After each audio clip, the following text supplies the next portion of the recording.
نماز کے شرائط میں سے ایک شرط ہے کپڑوں کا پاک ہونا۔ ارشاد باری ہے وَثِيَابَكَ فَطَهِّرْ، سورہ مدثر کی آیت نمبر 4، اور اپنے کپڑوں کو پاک رکھ۔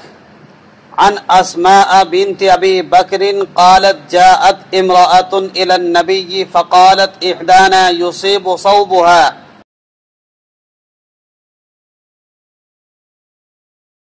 من دم الحیضة كيف تصنع به؟ قال تحطه ثم تقرصه بالماء ثم تنزحه ثم تصلي فيه۔ صحیح مسلم شریف۔ حضرت اسماء بنت ابی بکر رضی اللہ عنہا سے روایت ہے کہ ایک عورت اللہ کے نبی کی خدمت میں حاضر ہوئی اور کہا ہم میں سے ایک عورت کے کپڑے پر ناپاکی کا خون لگتا ہے، وہ اس کو کیا کرے؟ فرمایا وہ اس کو کھرچ کر نکال دے، پھر اس کو پانی سے دھو دے، پھر اس کپڑے میں نماز پڑھے۔ نماز کی شرائط چل رہی ہیں، اور نماز کی شرائط یعنی عورتوں کی نماز کا جو طریقہ ہے وہ حدیث سے کیسے ثابت ہے؟ تو جو نماز کے شرائط ہیں ان میں سے وقت ہونا، نماز کا وقت ہونا اور پاکی کا ہونا، اسی طریقے سے کپڑوں کا پاک ہونا، جگہ کا پاک ہونا۔ تو آج کا سبق ہے کپڑوں کا پاک ہونا۔ کپڑوں کا پاک ہونے کے متعلق قرآن پاک کے اندر بھی ارشاد باری موجود ہے وَثِيَابَكَ فَطَهِّرْ، اور ایک یہ حدیث موجود ہے کہ یعنی کہ ہمارے کپڑوں پر خون ناپاکی کا ہو یا کیسی ہو، خون لگا ہوا ہو یا کچھ اور چیز ناپاکی کی لگ جائے تو پاک صاف ہونا کپڑوں کا ضروری ہے، اور اس حدیث سے پاک سے ثابت ہے۔ اگلی شرط ہے نماز کی قبلے کی طرف رخ کرنا۔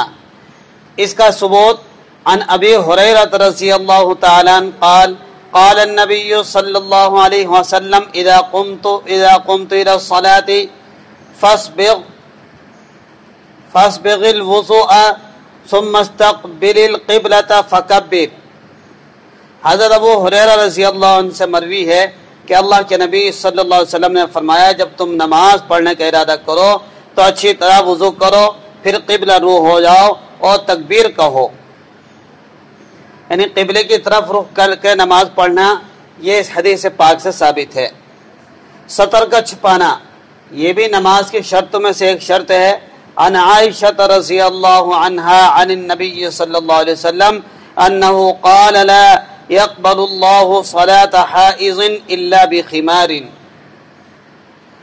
حضرت عائشہ رضی اللہ عنہا سے روایت ہے کہ حضور صلی اللہ علیہ وسلم نے ارشاد فرمایا اللہ تعالیٰ کسی بالغ عورت کی نماز بغیر اوڑھنی کے قبول نہیں فرماتے، یعنی بغیر اوڑھنی کے نماز اگر کوئی پڑھے تو اس کی نماز قبول نہیں ہوگی، سر پہ دوپٹہ ہونا ضروری ہے۔ اسی طریقے سے سطر کا چھپانا مردوں کے لیے ناف سے لے کر گھٹنے تک چھپانا ضروری ہے، فرض ہے، اگر نہیں چھپائے گا تو نماز نہیں ہوگی۔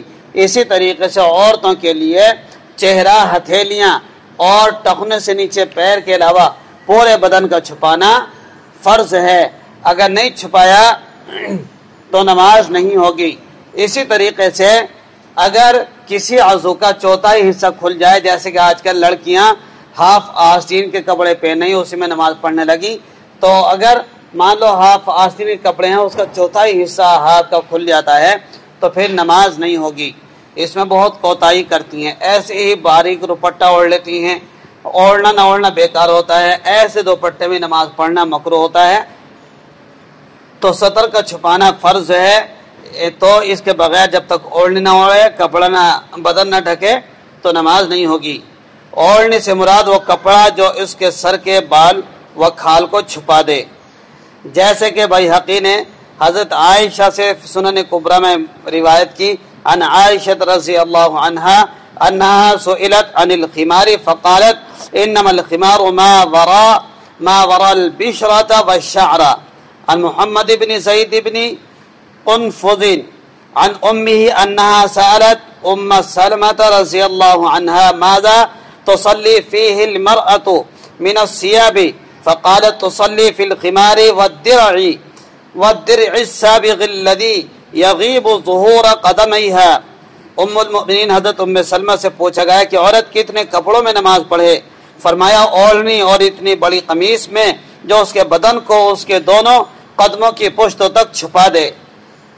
اس حدیث سے معلوم ہوتا ہے کہ عورت کے ٹخنے بھی سطر میں داخل ہیں، لہذا قمیص یا ازار اتنی لمبی ہونی چاہیے کہ ٹخنے ڈھانک کر قدمین کی پشت تک پہنچ جائیں۔ لیکن اس مسئلے میں اختلاف ہے، اکثر حضرات فقہا نے اس حکم کو استحباب پر محمول کیا ہے۔ فَهُوَ مَحْمُولٌ عَلَى الْإِسْتِحْبَابِ إِعْلَاءُ السُّنَنِ، یہ اعلاء السنن کے اندر موجود ہے، اس لیے کہ اس کو واجب قرار دینے میں امت پر بڑا حرج ہے، اور قرآن شریف میں اللہ تعالیٰ نے دین میں حرج اور تنگی کو دفع کیا ہے۔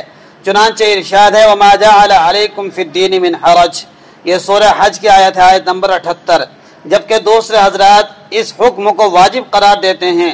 صاحب ہدایہ، صاحب اختیار، صاحب کفایہ وغیرہ نے اور قاضی خان نے شرح جامع صغیر میں پہلے قول کو ترجیح دی ہے، لہذا راجح یہ ہے کہ قدمین سطر میں نہیں ہیں۔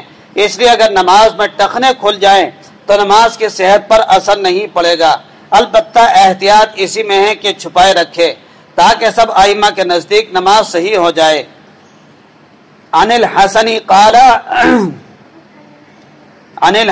قال اذا بلغت المرأة الحيض ولم تغطي اذنها ورأسها لم تقبل لها صلاة۔ حضرت حسن بصری رحمۃ اللہ علیہ فرماتے ہیں کہ عورت جب بالغ ہو جاتی ہے اور نماز میں اپنے کانوں اور سر کو نہیں چھپاتی، اس کی نماز قبول نہیں ہوتی۔ اس لیے نماز کی حالت میں بدن کو ڈھانکنا چاہیے، استحباب پر ہی عمل کر لینا چاہیے۔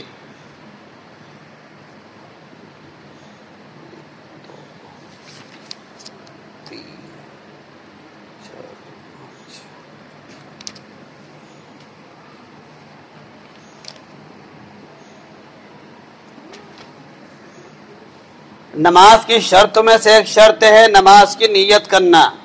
عن عمر بن الخطاب رضی اللہ عنہ قال سمعت رسول اللہ صلی اللہ علیہ وسلم یقول انما الاعمال بالنیات، یہ صحیح بخاری کی روایت ہے۔